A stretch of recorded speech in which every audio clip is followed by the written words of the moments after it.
So I'm sitting there last night around 10-something at night after actually watching the Lakers get an absolute beatdown from the Suns by like 1 million.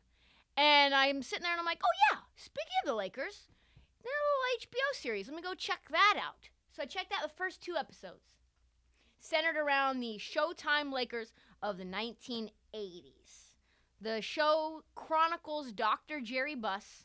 What a phenomenal human being. Like, I really wish I could have met him. He seems like a party and a half. Like, actually a party. It talks about how he got to buy the Lakers from a guy who was just generally trash. And also simultaneously negotiated a deal with Magic to draft Magic.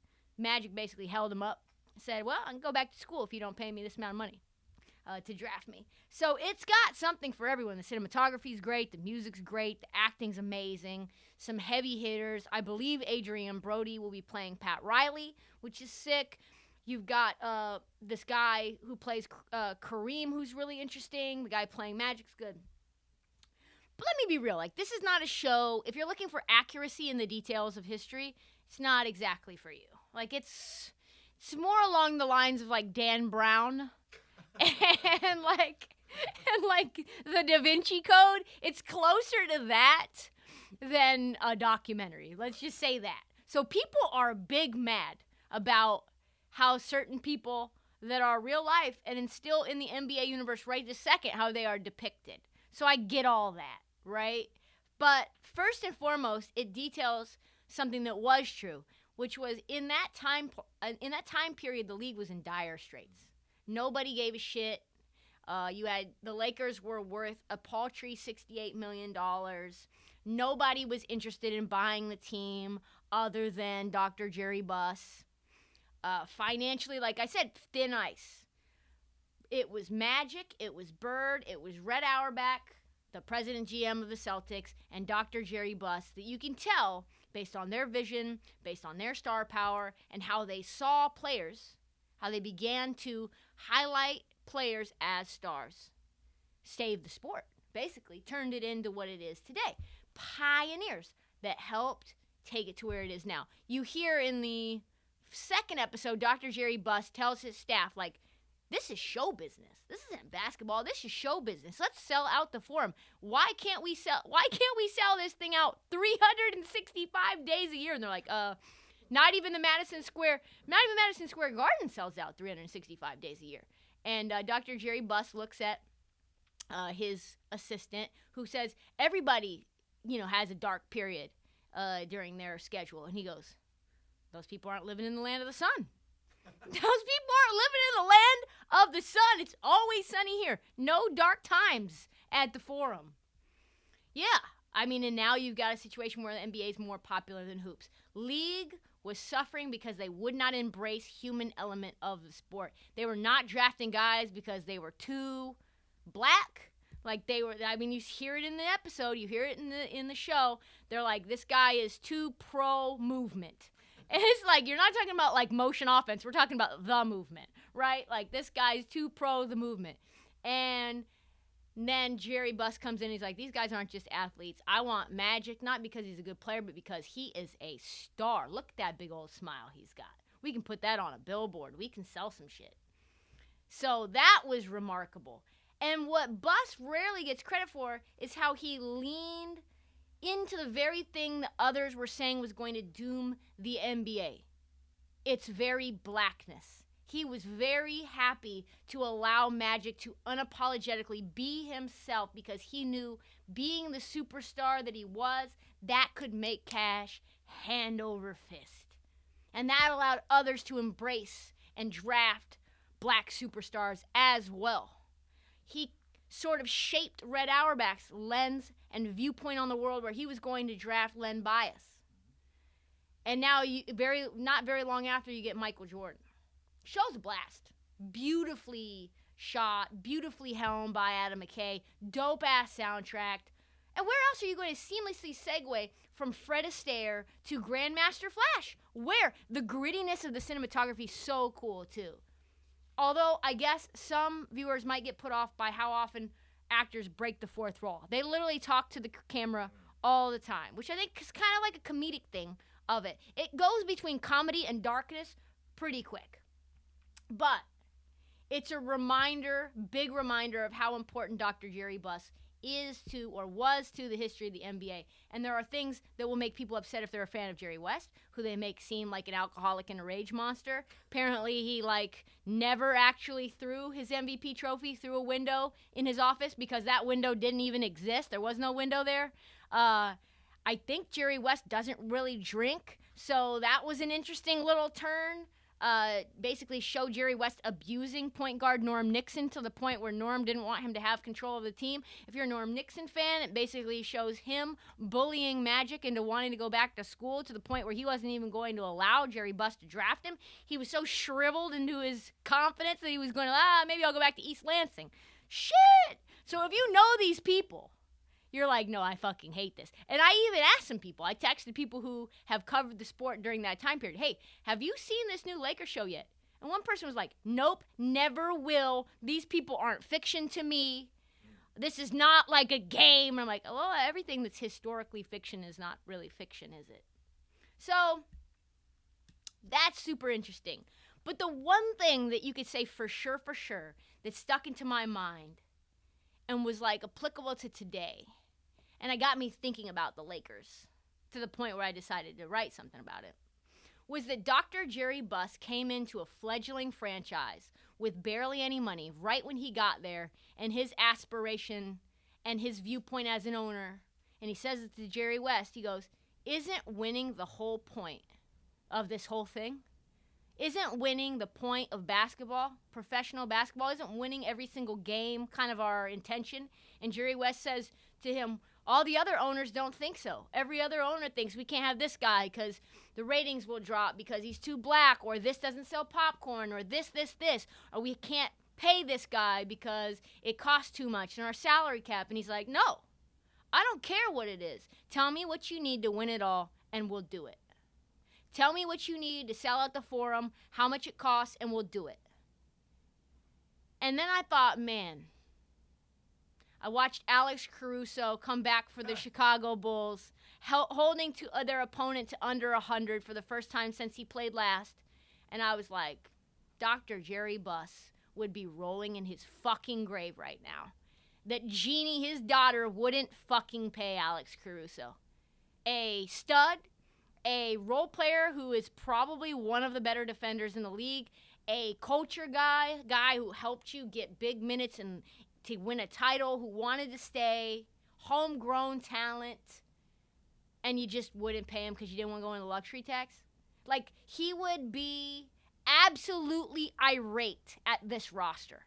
There's just no chance this roster ever exists if he's alive. None of it. Probably AD, definitely Braun, definitely not Russ. Definitely would have paid Alex Caruso.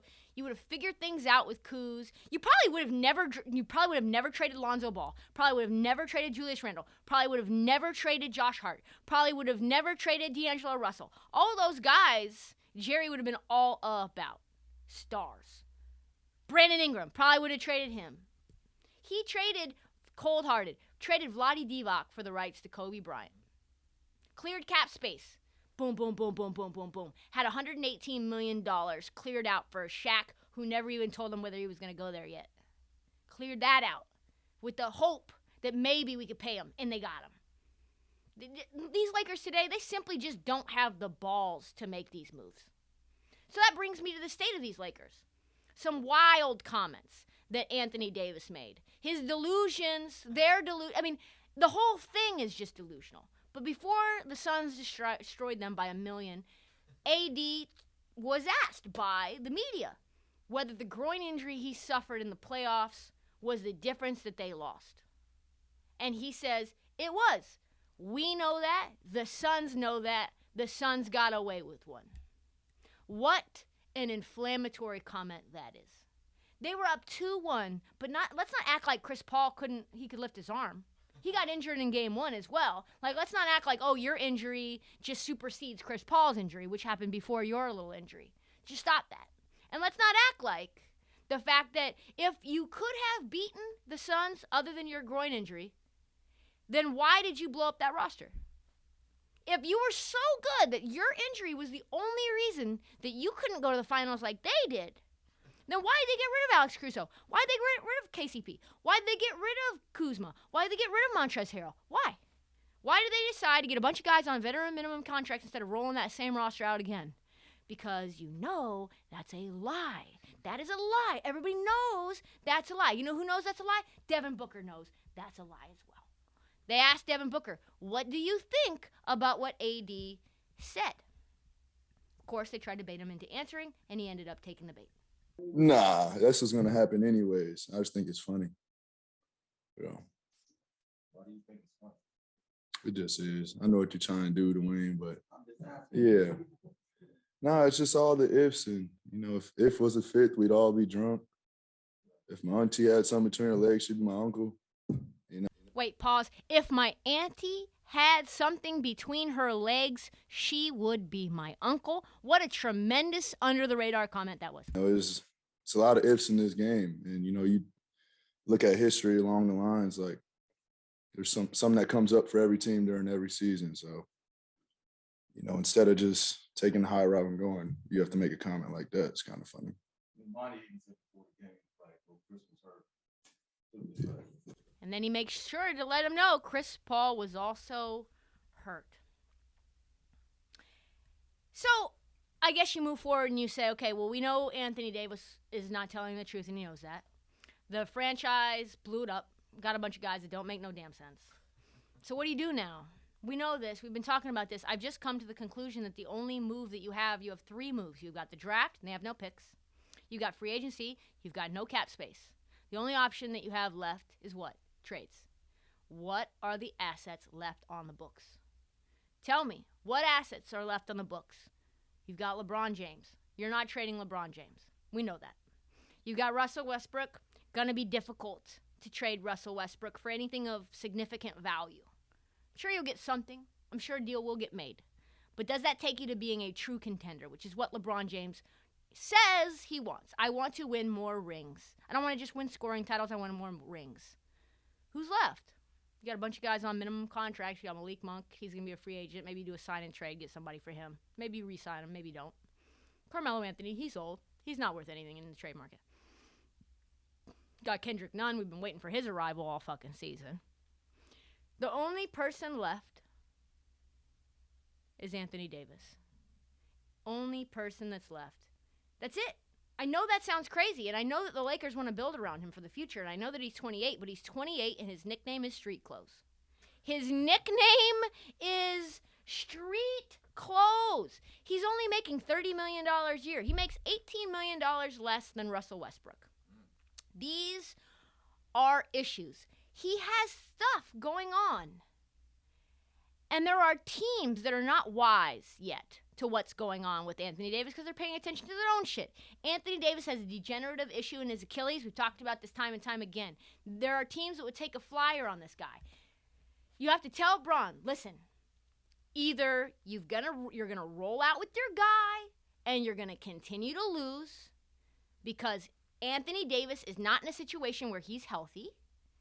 You look at Anthony Davis, even when he's quote-unquote healthy, he comes down, he lands on the ankle, and it moves. He's not doing the things that are required of him to get his body ironclad, solid, so that he doesn't have those same issues time and time again. He's not. I've talked to people. That's the case. He's not doing the rehab and the prehab to get his ligaments and the soft tissue around those areas that he's had injuries on significantly stronger and more able to withstand an 82-game season. So we know 82-game seasons are off the table. So you say to Braun, your guy's not playing an 82 season. He's just not. That's never going to happen. For the rest of now until the end of time, Anthony Davis, I would probably stake almost everything I own. He's never going to play a full season. He's never played a full season in his entire career. Ever. Not an 82-game season, ever. Okay, and he's only getting worse. Braun, it's either you go with your guy from Clutch Sports that is your best friend's client, and you say, okay, this is just a marketing thing. This is us playing, and we're going to be in the 10th seed every year, somewhere around there. Or we got to trade him. We got to trade him somewhere for some pieces and some picks and we got to do the Vlade Divac thing, and we got to get somebody else. We got to get somebody young and somebody who can contribute, and probably a bunch of somebodies that can contribute. And then we've got to build as well for the future. We can go one or two ways. This is what we're going to do. Either you commit to staying here long term, losing with your friend, or you commit to winning, and we got to make some hard decisions. And if they don't trade AD, we know next year is going to be the same thing. There's nothing else you can do. There's only a few different choices. There's not going to be some magical choice that comes up that helps you win. Russ is not getting back value. The other guys, like I said, are old and on minimum deals. So, Jeannie, do it. Do what your father would do. Vlade Divac style, and move your center. It's fucking trade time.